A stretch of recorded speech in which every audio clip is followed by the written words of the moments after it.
घर वाला भोला जी सपना में आवेले। देवो घर वाला भोला जी सपना में आवेले। हमरो के सुना देव घर हो, हमरो के सुना देव घर नगरिया बुलावेले। देवो घर वाला भोला जी सपना में आवेले। देवो घर वाला भोला जी सपना में आवेले।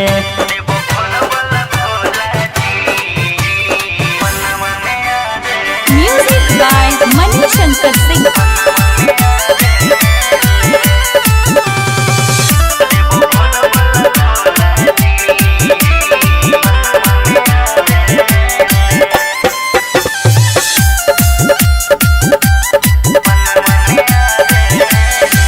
सुनले होई बाबा के नाम गरिया बाटे दूर हो। बाकी अब के सामन में जाइब जरूर हो।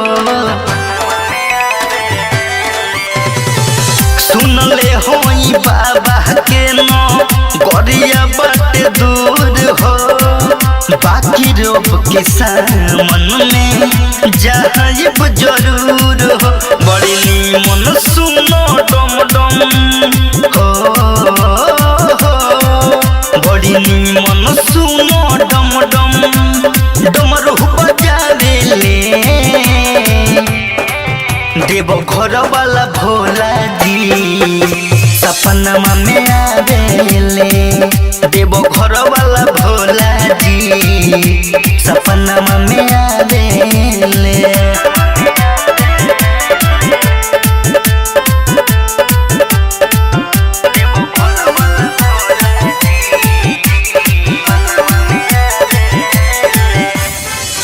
कान्हा पक्का मरौरी लेके गंगा जल हो।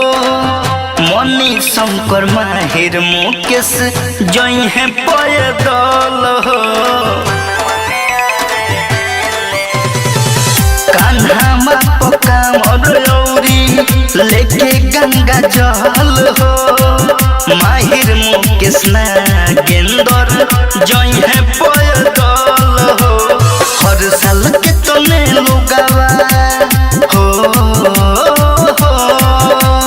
हर साल के तने लुगावा जलवा चढ़ावेले।